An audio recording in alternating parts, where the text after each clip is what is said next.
Hello everyone मु प्रियदर्शिनी तुमको आउ एक नुआ भिडियो रे वेलकम करुच्ची। पूर्व भिडियो रे आमे अष्टम श्रेणी गणित प्रकाश बही चैप्टर 1 वर्ग और घन विषय को आरंभ कर सारीचु। तार ऑलरेडी मु दीटा भिडियो बनई सारी तुमने चाहिए चेक करि परिबो। मु प्लेलिस्ट मध्ये बनई देछि। आज आमे सही चैप्टर रो जो मेन मेन पॉइंट गुडाक अछि मु ताकू लिखि देछि और ताकू बुझाई देबी जहा फल तमे भल भाबे बुझी पारिबो। तो चलो आमे आरंभ करिबा। प्रथमे वर्ग बा वर्ग संख्या क्या कह जाए। कौन सी संख्या को सही संख्या द्वारा गुणिले उक्त गुणफल को उक्त संख्यार वर्ग बा एक वर्ग संख्या कह जाए। देख धर जो दुई गोटे संख्या मु दुई रो वर्ग कहबी। दुई रो वर्ग माने केते दुई को दुई सहित गुणिबी। कौन कहला उक्त संख्या सहित गुणिले ताकू तार वर्ग बा वर्ग संख्या कह जाए। तो दुई दिन केते जीवो चारि। से भले तीन रो वर्ग कहबी तीन गोटे संख्या तीन रो वर्ग केते हे जीवो तीन गुणन तीन समान 9। गोटे जिनस मन रखिबो गोटे संख्यार जतेबेले वर्ग बाहर करिया को पड़िबो तार घात केते हे जीवो ना 2। जेमति कि मु कहबी n रो वर्ग माने n गुणन n समान n स्क्वायर। तो से भले एठी भी देखो केते हे जाउची 2 रो स्क्वायर एठी केते होउची 3 रो स्क्वायर। बुझी पारलो। पूर्ण वर्ग संख्या क्या कह जाए। स्वाभाविक संख्यार वर्ग को पूर्ण वर्ग संख्या कह जाए। स्वाभाविक संख्या माने किए 1 2 3 एमती चलला। तो ए मानकर वर्ग को पूर्ण वर्ग संख्या कह जाए। जेमती कि 1 रो वर्ग हो गला 1 2 रो वर्ग हो गला 4 3 रो वर्ग हो गला 9 4 रो वर्ग हो गला 16 5 रो वर्ग हो गला 25। तो 1 4 9 16 25 एमती चलला। तो एमाने होउचंती पूर्ण वर्ग संख्यार उदाहरण। एटी गोटे जिनस लक्ष्य करिवो पूर्ण वर्ग संख्या मानकर एकक स्थान रे थिबा संख्या गुड़िकर एकक स्थानीय अंक सब बेले 0 1 4 5 6 किंबा 9 हेई थाए। आ 2 3 7 किंबा 8 कौनसी पूर्ण वर्ग संख्यार एकक स्थान रे रही न थांती। गोटे जिनस लक्ष्य कर केवल एकक स्थानर अंक को देखि आमे ताहा वर्ग संख्या हेबो बोली कहि परिबा नाही। किंतु एकक स्थानर अंक को देखि आमे ताहा वर्ग संख्या हेबो नाही बोली कहि परिबा। दीटा पॉइंट बुझिबा पई गोटे एग्जांपल टे नबा। देखो एठी 16 26 36 प्रत्येक थिरे एकक स्थानीय अंक किए अछि 6 अछि। किंतु एठी 16 आ 36 पूर्ण वर्ग संख्या होउथिला बेले एक स्थान रे 6 थाई मध्ये 26 एक पूर्ण वर्ग संख्या नुहे। तेणु एकक स्थानीय अंक को देखिकी आमे ताहा वर्ग संख्या हेबो बोली आमे कहि परिबानी। किंतु जदि गोटे संख्यार एकक स्थान रे 2 3 7 किंबा 8 ताई तेबे से संख्याटी वर्ग संख्या नुहे। केमती देखो मु धर जो 47 लिखली कि 48 लिखली 68 लिखली 42 लिखली 53 लिखली। तो ये मान भर कौन सीटा गोटे पूर्ण वर्ग संख्या होउची कि कौन सीटा गोटे पूर्ण वर्ग संख्या नुहे। केमती देखो ना एकक स्थानीय अंक किए अच्छे 3 अच्छी 2 अच्छी 8 अच्छी 7 अच्छी। तो एठू आमे कौन जानी परिबा ना एकक स्थानीय अंक रे जदी 2 3 7 किंबा 8 थाए तेबे सेही संख्या पूर्ण वर्ग संख्या नुहे बोली आमे चिन्हि परिबा। वर्तमान आमे गोटे संख्यार वर्ग परे ताहार एकक स्थानर अंक कौन होबो केमती जानिबा सारणीटी को आमे देखिबा। तो चलो जदि संख्याटीर एकक स्थानीय अंक 1 किंबा 9 हेइथिबो संख्याटीर वर्ग परे एकक स्थानीय अंक 1 हबो। तो मु एटा केमती सारणीटा बनेछि तुमनको देखै दउछि। देखो जा पड़ले तुम माने भल से जानि परिबो। देखो एठी जते बेले मु 1 रो वर्ग नेली एकक स्थानीय अंक केते हेइछि 1 हेइछि। देखो एठी 9 रो वर्ग जते बेले बाहरिछि सेठी एकक स्थानीय अंक केते हेइछि 1 हेइछि। माने देखो जते बेले एकक स्थानीय अंक 1 किंबा 9 रहुची सेते बेले ताहार वर्ग रे एकक स्थानीय अंक रे के रहउची 1 आसुची। बुझी पारलो। सेही भलिया गोटे संख्याटीर एकक स्थानीय अंक 2 किंबा 8 हेले संख्याटीर वर्ग परे एकक स्थानीय अंक 4 हबो। देखो सेही भलिया जते बेले 2 रो वर्ग एठी होउची सेठी एकक स्थानीय अंक 4 होउची। एठी 8 रो वर्ग रे एकक स्थानीय अंक केते होउची 4 होउची। से बेले देख संख्याटीर एकक स्थानीय अंक 3 किंबा 7 हेले संख्याटीर वर्ग पर एकक स्थानीय अंक 9 हेबो।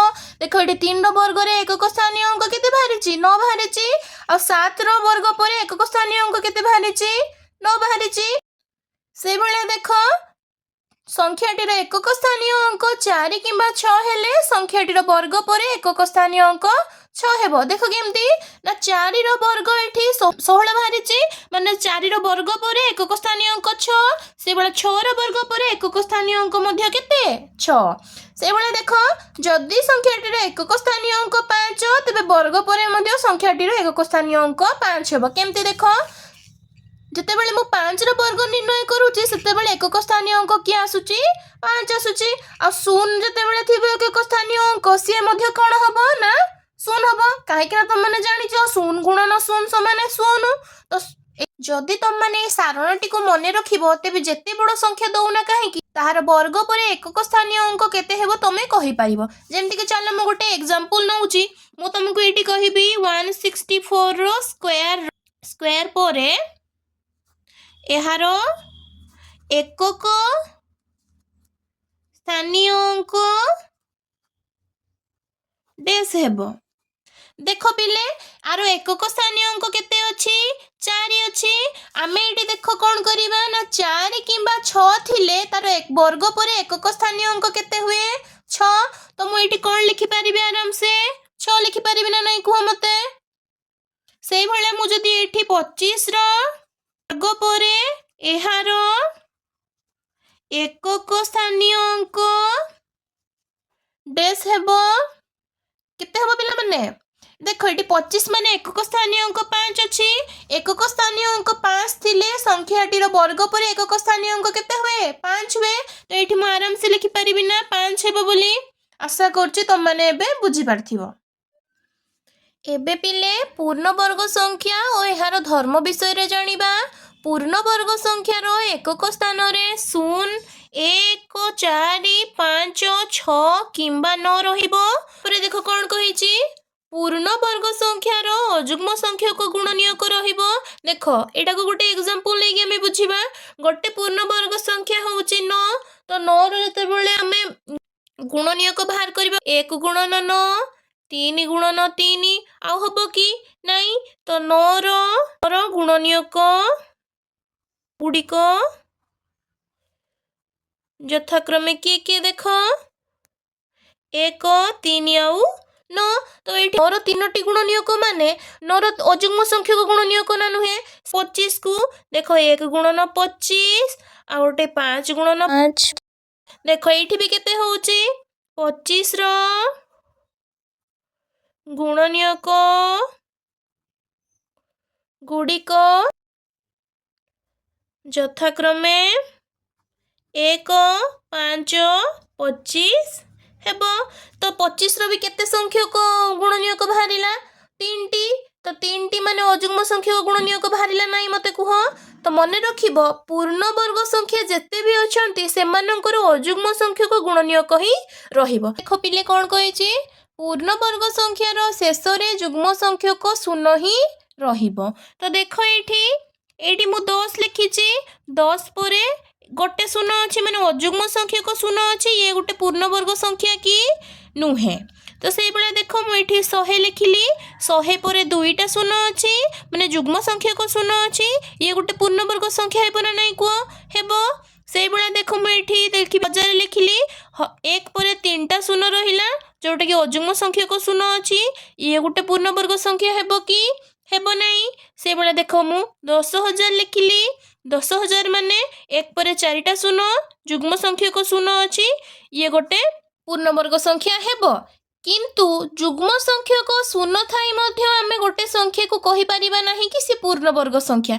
जेमति कि देखो मु एठी 200 लिखिली 2 परे 2टा 0 अछि माने जुग्म संख्यक 0 थाई कि भी एटा पूर्ण वर्ग संख्या नुहे। तेणु जुग्म संख्यक 0 देखि कि आमे कहि परिबानी कि से गोटे पूर्ण वर्ग संख्या हेबो। किंतु एटा जानि रखिबा उचित पूर्ण वर्ग संख्यार शेष रे जुग्म संख्यक 0 रहिबो। आशा करछि तुम माने बुझि पारथिबो। एठी देखो कोन कहिछि पूर्ण वर्ग संख्यारु क्रमान्वय रे अजुग्म संख्या को वियोग कले ବିୟୋଗଫଳ ଶୂନ ହେବ କାରଣ ଅଯୁଗ୍ମ ସଂଖ୍ୟାର ଯୋଗଫଳ ସର୍ବଦା ଏକ ପୂର୍ଣ୍ଣବର୍ଗ ସଂଖ୍ୟା ହୋଇଥାଏ। ଦେଖ ଏଇଠି ଗୋଟେ 16 ଗୋଟେ ପୂର୍ଣ୍ଣବର୍ଗ ସଂଖ୍ୟା। 16ରୁ ମୁଁ ପ୍ରଥମେ ବିୟୋଗ କରିବି କେତେ? 1 ଗୋଟେ ଅଯୁଗ୍ମ ସଂଖ୍ୟା। 16ରୁ 1 ବିୟୋଗ କଲେ 15। 15ରୁ ପୁଣି 1 ପରେ ଅଯୁଗ୍ମ ସଂଖ୍ୟା କିଏ? 3। 15ରୁ 3 ବିୟୋଗ କଲେ 12। ସେଇଭଳିଆ 12ରୁ 3 ପରବର୍ତ୍ତୀ ଅଯୁଗ୍ମ ସଂଖ୍ୟା କିଏ? 5। 5 ବିୟୋଗ କଲେ 7। ସେଭଳିଆ 7ରୁ 5 ପରବର୍ତ୍ତୀ ଅଯୁଗ୍ମ ସଂଖ୍ୟା ବିୟୋଗ କଲେ କେତେ? 7ରୁ 7 ଗଲେ 0। ତ ହେଲା ନା ନାଇଁ ଦେଖ 4 ଏକ ପୂର୍ଣ୍ଣବର୍ଗ ସଂଖ୍ୟା। 4ରୁ 1 ବିୟୋଗ କରିବି କେତେ? 3। 3 ବିୟୋଗ 1 ପରବର୍ତ୍ତୀ ଅଯୁଗ୍ମ ସଂଖ୍ୟା କିଏ? 3। 3ରୁ 3 ଗଲା 0। ଆଶା କରୁଛି ତମମାନେ ଏବେ ବୁଝିପାରିଥିବ।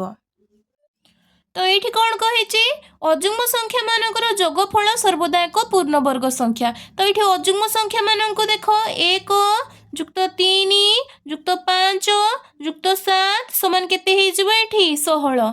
1 ଗୋଟେ ଅଯୁଗ୍ମ ସଂଖ୍ୟା, 3 ଗୋଟେ ଅଯୁଗ୍ମ ସଂଖ୍ୟା, 5 ଗୋଟେ ଅଯୁଗ୍ମ ସଂଖ୍ୟା, 7 ଗୋଟେ ଅଯୁଗ୍ମ ସଂଖ୍ୟା। ଏମାନଙ୍କର ଯୋଗଫଳ ସମାନ କେତେ ବାହାରିଲା? 16।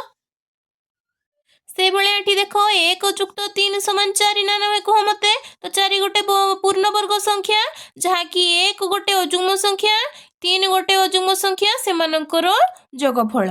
ଆଶା କରୁଛି ତମମାନେ ଏଇ ଲାଇନଟା ବୁଝିପାରିଥିବ। ଅଯୁଗ୍ମ ସଂଖ୍ୟାର ଯୋଗଫଳ ସର୍ବଦା ଏକ ପୂର୍ଣ୍ଣବର୍ଗ ସଂଖ୍ୟା ହୋଇଥାଏ। ବର୍ତ୍ତମାନ ଏଇଠି ଲକ୍ଷ୍ୟ କର ପ୍ରଥମ n ସଂଖ୍ୟକ ଅଯୁଗ୍ମ ସଂଖ୍ୟା ମାନଙ୍କର ଯୋଗଫଳ ସମାନ n ସ୍କୋୟାର। ତ ପ୍ରଥମ ଅଯୁଗ୍ମ ସଂଖ୍ୟାଟା କିଏ? 1। ତ 1 ଥିରୁ ଷ୍ଟାର୍ଟ ହେଇଛି n ସଂଖ୍ୟକ ଅଯୁଗ୍ମ ସଂଖ୍ୟା ମାନଙ୍କର ଯୋଗଫଳ ଯଦି ମାଗିଥିବ ତ ସେଇଠି କେତେ ହବ ନା n ସ୍କୋୟାର ହବ।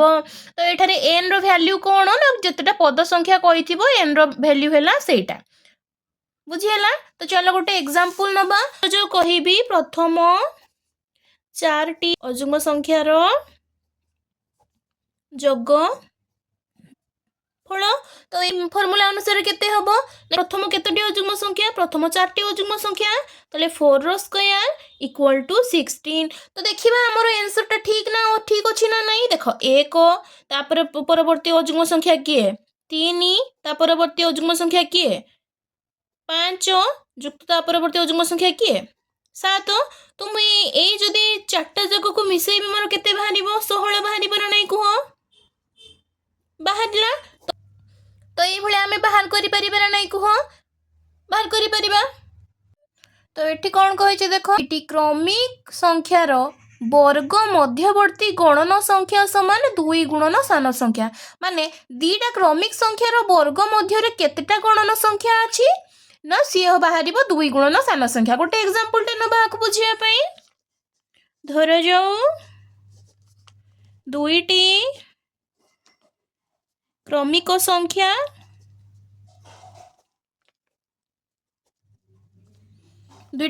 ସଂଖ୍ୟା କିଏ? 2 ଓ 3। ତ 2 ର ବର୍ଗ ବାହାର କରିବା କେତେ ଏଇଠି? 4। 3 ର ବର୍ଗ ବାହାର କରିବା କେତେ ଏଇଠି? 9। 4 ଆଉ 9 ଭିତରେ କେତେଟା ଗଣନ ସଂଖ୍ୟା ରହିଲା? 5 6 7 8। ତ ଏଇଠି ଆମ ଫର୍ମୁଲା ଅନୁସାରେ କ'ଣ? 2 ଗୁଣନ ସାନ ସଂଖ୍ୟା। ତ ଏଇଠି ଯେତେବେଳେ ମୁଁ 2ଟା କ୍ରମିକ ସଂଖ୍ୟାର ବର୍ଗ ମଧ୍ୟବର୍ତ୍ତୀ ଗଣନ ସଂଖ୍ୟା ମାଗିବି ତ ଏଇଠି କେତେ ହବ? 2 ଗୁଣନ ସାନ ସଂଖ୍ୟା କିଏ? ଏଇଠି 2 ଆଉ 3 ମଧ୍ୟରୁ 2।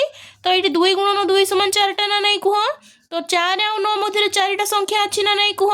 ଏଇଭଳିଆ ଯେତେ ବଡ଼ 2ଟି କ୍ରମିକ ସଂଖ୍ୟା ଦେଲେ ମଧ୍ୟ ସେମାନଙ୍କର ବର୍ଗ ମଧ୍ୟବର୍ତ୍ତୀ ଗଣନ ସଂଖ୍ୟା କେତୋଟି ଅଛି ଆମେ ବାହାର କରିପାରିବା। ବର୍ତ୍ତମାନ ଲକ୍ଷ୍ୟ କର କ'ଣ କହିଛି? 2ଟି କ୍ରମିକ ପୂର୍ଣ୍ଣବର୍ଗ ସଂଖ୍ୟାର ଅନ୍ତର ସମାନ ଗଣନ ସଂଖ୍ୟା 2ଟିର ଯୋଗଫଳ। ଧରାଯାଉ 2ଟା କ୍ରମିକ ପୂର୍ଣ୍ଣବର୍ଗ ସଂଖ୍ୟା କି ସ୍କୋୟାର ହେଲା 1, 2ର ସ୍କୋୟାର ହେଲା 4। ତ ଏଇ ଦୁଇଟାର ଅନ୍ତରଫଳ କେମିତି ପାଇବି? ଗଣନ ସଂଖ୍ୟା ଦୁଇଟା କିଏ? 1 ଆଉ 2।